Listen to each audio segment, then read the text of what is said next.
Приключения у нас только начинаются. Чтобы первое сэкономить, естественно.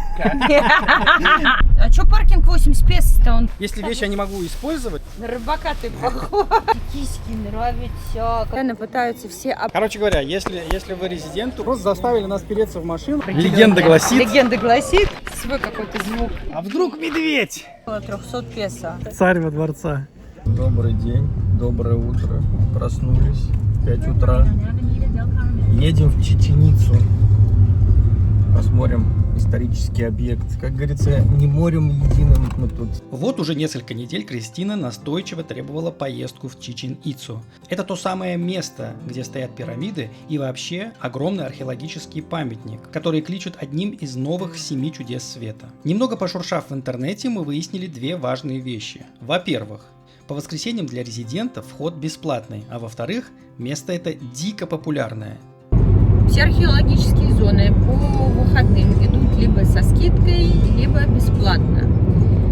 Мы поехали в воскресенье, чтобы первое сэкономить, естественно. Второе, народу вроде как должно быть поменьше туристических автобусов. Но это не факт. Но мы проверим. И если не хочешь, чтобы тебе наступали на пятки и оттоптали ноги толпы туристов, ехать надо пораньше. Вот мы встали со сранья в 5 утра, быстрый завтрак, сборы, и в 6:30 мы уже стартовали в сторону древней цивилизации. Навигатор бодро пообещал 2 часа 20 минут пути и повел нас по платным трассам. Но мы решили провести эксперимент. Туда, значит, едем по платной, а обратно по бесплатной, чтобы сравнить. Спойлер. Не стоило тратить 440 песо. Дорога, конечно, хорошая, машин почти нет. Оно и понятно, за такие бабки желающих мало. Особенности джунглей – это то, что здесь есть достаточно известный запах зеленой травы, которая вне закона. И периодически по дороге в машине подванивает. Это снаружи, не у нас в машине, это залетает запах в смысле. Ну да. Вот жучье. Сейчас съезжали с платки. Типа того, что только наличные. Мы такие, нет наличных. Как это нет наличных? Даже 100 песо нет наличных. Нет наличных. Карта только. Идите в жопу. Долго ли, коротко ли, 2,5 часа пролетели, и вот мы въехали в Пуэбло-Писте. Это ближайший поселок к пирамидам. Кстати, беру свои слова про плохие дороги в Мексике обратно. Здесь они в целом отличные, даже бесплатная трасса вполне приличная. На въезде нас попытались тормознуть местные гиды, предлагая свои услуги. Но мы в этот раз решили погулять соло. Без долгих лекций, поэтому вежливо откланялись и поехали на парковку. Good morning. English, Spanish. Босс. Ambos. Bienvenidos. ¿Son mexicanos? Casi. Vivimos en Playa del Carmen. Viven en Playa del Carmen. Tienen la residencia. Sí, por supuesto. Les preguntaba esto porque los que son residentes mexicanos o mexicanos, los domingos como hoy, no les cobran el boleto de ingreso al sitio arqueológico. Muchísimas gracias. Hasta luego. Короче. Ну, по нашей незнанке мы не знаем, как выглядят проверяющие органы. Соответственно, мы тормознули здесь. А что паркинг 80 песо-то он показывает? 80 песо здесь паркинг. Нас заманили на неофициальную парковку за 80 песо. Запарковались и пошли к входу. По пути бесконечные ряды с сувенирами, тряпками, шляпами. Я давно хотел прикупить себе что-то аутентичное, поэтому затормозили у лавки, и я наконец обзавелся настоящим мексиканским сомбреро. Я вообще ко всем этим туристическим штучкам отношусь, ну так, спокойно, мягко говоря. Типа сувениры, магнитики. Тут коллекцию собирают с разных стран. Очень популярная тема. Люди же любят какие-то символы. Ну да, я просто за себя говорю, я никогда не понимал это всего. Понимаешь, зачем?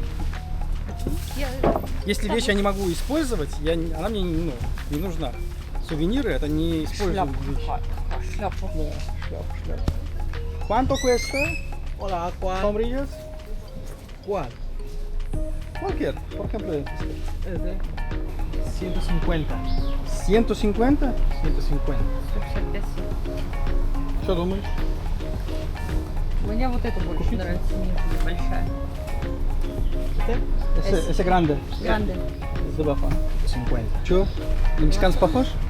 На мексиканцы, ну не знаю. Se ajusta. Se ajusta. И мачете, да? В руки мачете. Не знаю, я что-то дороговато. А ese? Ese Precio. precio te valen 250. 150, слишком. Такой надо, что, слишком большой не надо. Да? Прикольно. Más grande. Creo que es suficiente, это bastante, ¿no? Más grande. Как думаешь? Я просто себя не вижу. На рыбака ты похож. С удочкой. А вот какая дифференция? Вот эта фигня, которая А. затягивается. Ты можешь назад ее скинуть и типа это. ¿El precio mismo? 250, lo mismo. 250. 50, sí, lo mismo. 150. 200. Necesito descuento. La cinta. Yo no turista. Turista. Но григо. No gringo. Гринго. No, Más barato, te- más te- barato. tenemos Más residencia, barato, vivimos aquí, sí. no turistas. No caro para los turistas de la zona. ¿Qué? ¿Cuánto el precio final? 180. Ну вот такая она более аутентичная. Это для гринго больше.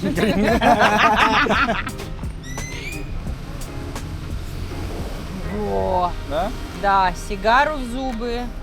Mire, Tequila. 2 por 300. ¿Visto como mexicano? ¿Ah? ¿Visto como mexicano? Ah, sí.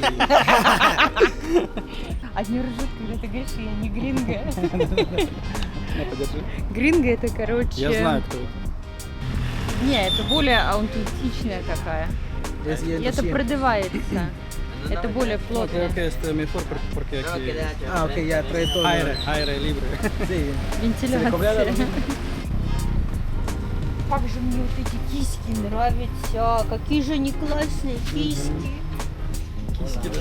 Давай заведем домой такую Киску, киску. большую такую Чтоб киску. мурлыкала, да. Ягуарчика. Да. Gracias. Gracias, muchas gracias. Вот сейчас ты точно как турист. В Шляпа, шляпе. да, сувенирный.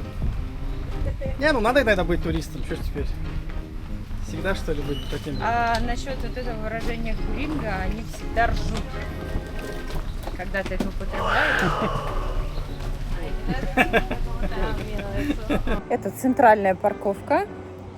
Нам сказали, что на центральной парковке дороже, но это мы выясним по дороге. Дофига людей, которые предлагают шляпы, сувениры. Вас постоянно пытаются все облепить и вам что-нибудь продать. Короче, будьте внимательны.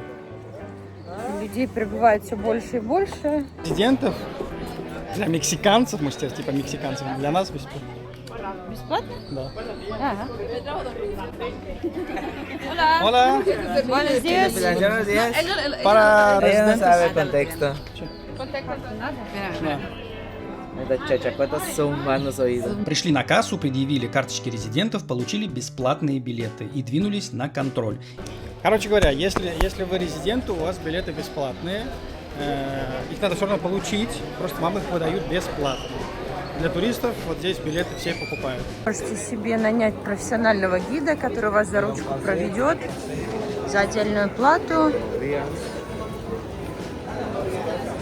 И вот отдельно кассы с расценками.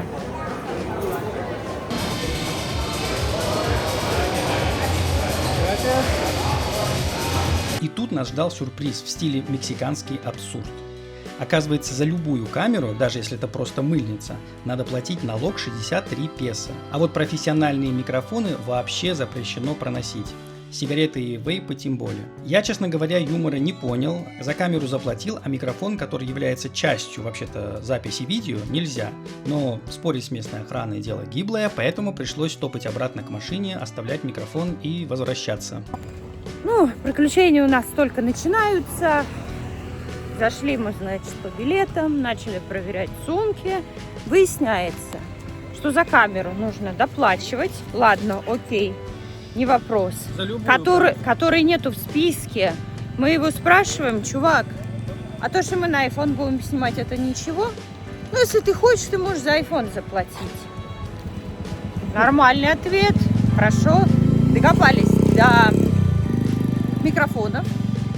Это профессиональные микрофоны. Их вообще нельзя ни заплатить за них, ни использовать как-то. Относите в камеру хранения. Это при том, что взяли деньги за камеру, вот за эту, а микрофон нельзя. Вот логики нет. Хорошо, платить надо за камеру, я согласен. Ну, типа, всякие блогеры ходят, делают контент на этом, там как-то себе что-то, может быть, кто-то зарабатывает, я не знаю. Окей, но, блин, микрофон же это ведь часть камеры. Они говорят, нельзя. Короче, система, такая. Здесь археологические объекты, если вы хотите сделать профессиональную съемку, для этого берется отдельное разрешение. Если вы просто снимаете, то надо доплачивать за камеру. И они микрофон зачем-то посчитали как профессиональное оборудование. Вот и все. И нельзя. Мало того, берите с собой наличные, потому что они везде требуют наличные. Попросили нас убрать микрофоны в камеру хранения, а у них только наличные. Ну, мы говорим, типа, что, чувак, у нас только карта. Ну, да, Иди наличные. снимай деньги и плати наличными. Либо оставляй на кассе свои микрофоны под честное слово. Ну, короче, мы пошли, вернулись в машину, положили в багажник микрофоны. Да, еще и вейпы нельзя, чтобы не засорять и не засирать окружающую среду. Короче, у нас денек начался весело. Сашка злой уже. Я злой не из-за того, что денег с меня содрали. Окей, это я согласен. Меня бесит то, что это нелогично. Вы просто заставили нас переться в машину обратно на парковку из-за того, что у нас микрофон. Блин, вот что может быть смешнее, да, из-за микрофона? Даже не из-за камеры. Вот это раздражает. Так, ладно. Как бы я согласен, это место содержится, там что-то строится, туда-сюда. Деньги, туристы должны платить деньги, чтобы это все таким красивым и оставалось. Но когда уже начинает какая-то дурость, вот эта вот дурость меня раздражает. Логика должна быть в действиях. Все, прошли мы, решили все проблемы и вот направляемся к главной пирамиде. Короче, Чеченица – это город, основанный в VI веке нашей эры. Вот. Считается то, что это как бы племена майя, но еще племена, не племена цивилизации, простите, еще цивилизация Ица была. Пойдем карту посмотрим. Они возводили вот этот город. Пирамида сама это как храм, паломничество и жертвоприношение. Также там отдельно есть постройки. То есть очень много всяких интересных штук поглядеть. Да. Тут, как говорят, то, что какая-то своя акустика есть. Легенда гласит. Легенда гласит. Мы ее попробуем проверить. Первым делом мы, конечно, направились к главной звезде, пирамиде Кукулькана, она же Эль-Кастильо. Ребята, для строения которому более 1000 лет, она сохранилась просто нереально. Интересный факт. Пирамида – это по сути гигантский календарь. 4 лестницы по 91 ступени, плюс верхняя площадка дают в сумме 365. А еще если хлопнуть перед ней в ладоши, акустика выдает эхо, похожее на крик священной птицы майя Кетцаля. Тебя казнили, ну так не бывает. Там казнили на самом деле этих пленных. То есть когда они воевали, они в плен брали людей и их жертву приносили. Вот как раз таки про акустику. Все хлопают. Свой какой-то звук. Не знаю, камера передаст это или нет. Но микрофон у нас отняли.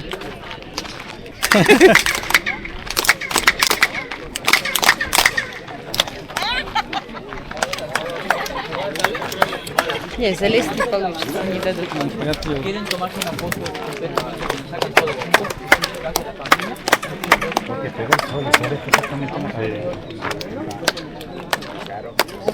Давай пойдем что-то попробуем.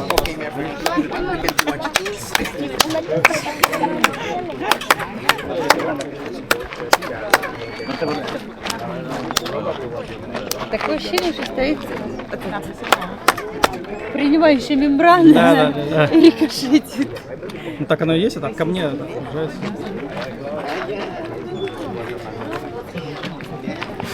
Да, большая штука. Надо это все обойти. Инстаграм, ТикТок.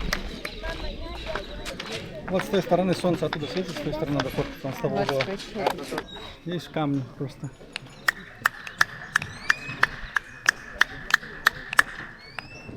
Ну, акустика, да, здесь какая-то интересная.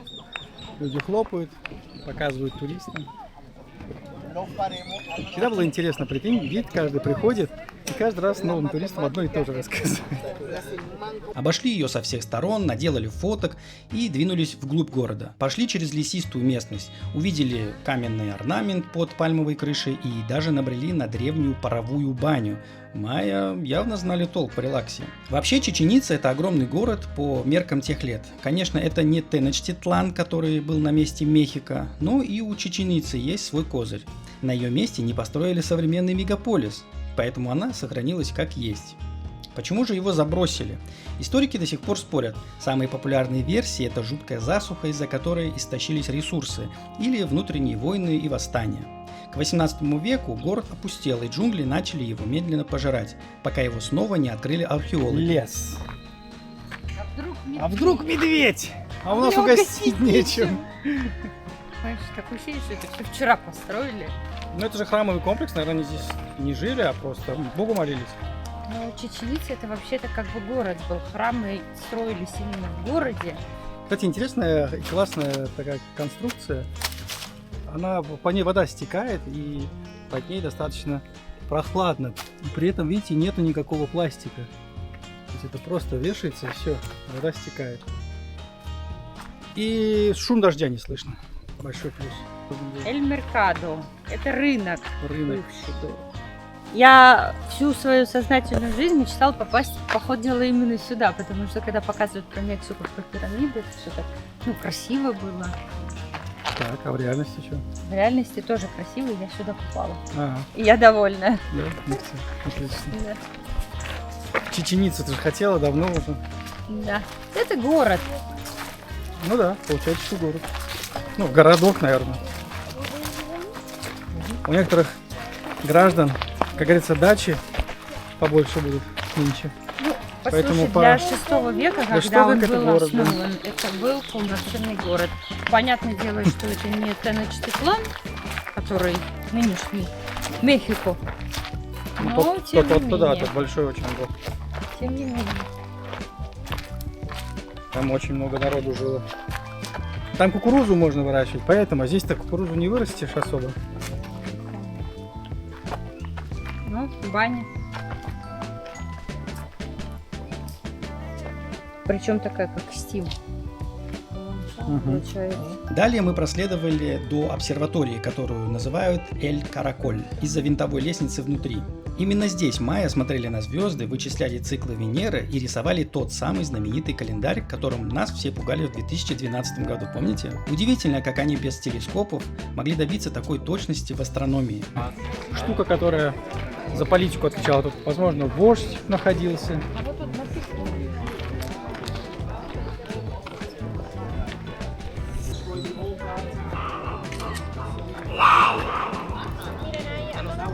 Чеченица стайл.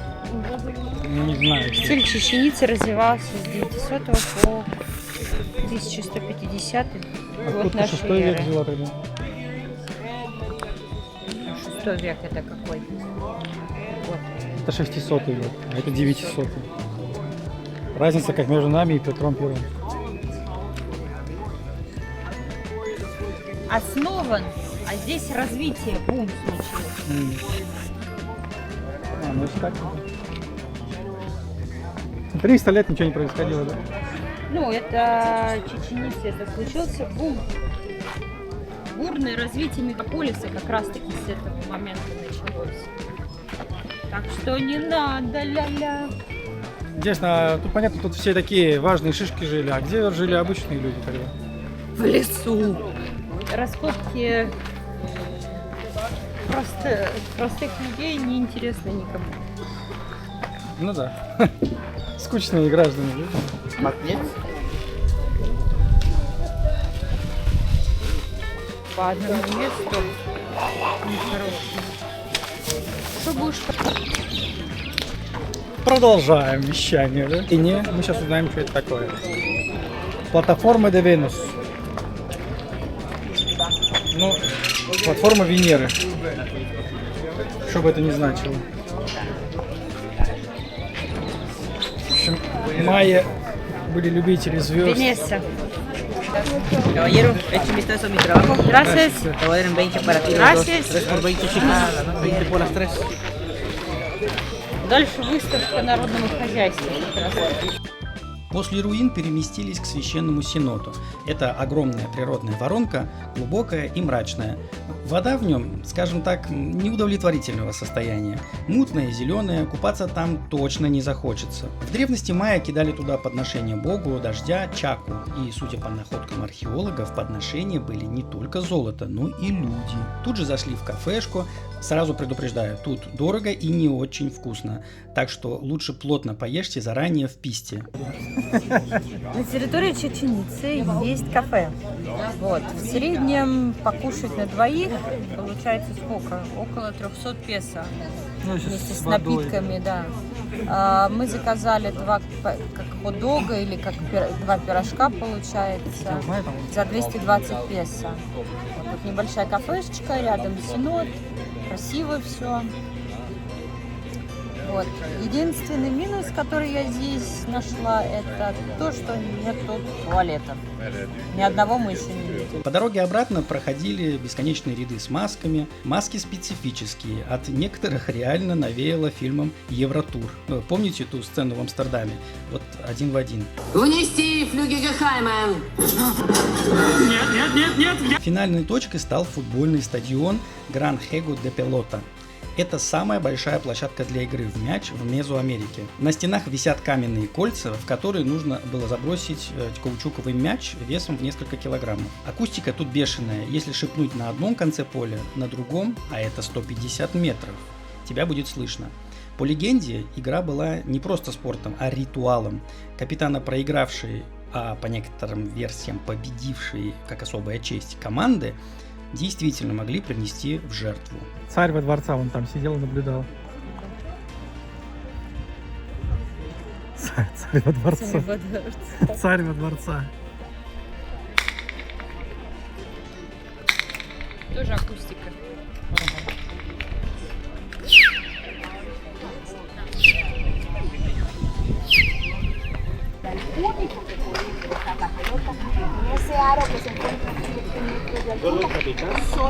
На этом мы завершаем наш трип в это место. Интересно, многолюдно, людей очень много. Сюда лучше приезжать очень-очень рано. Да, в 5 утра, в 6 выезжать и Выезжать, прям да. под открытие пришли, быстренько погуляли, посмотрели, пофоткались и свалили, потому что народу становится слишком много и не знаю, мне некомфортно. Да? В общем, поездка была мега интересная, и я всем рекомендую посетить Чичен-Ицу хотя бы раз в жизни. Пирамиды, окруженные джунглями, это просто нечто. На дроне полетать не удалось, они тут строго запрещены, да и мы порядком устали, если честно. Город приличных размеров, а погода выдалась по-настоящему мексиканской, жаркой и беспощадной, но мы остались довольны.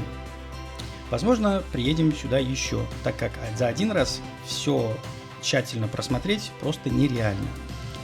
Так что подписывайтесь на канал, тут все по-настоящему Мексику. Увидимся на новом месте. Пока-пока.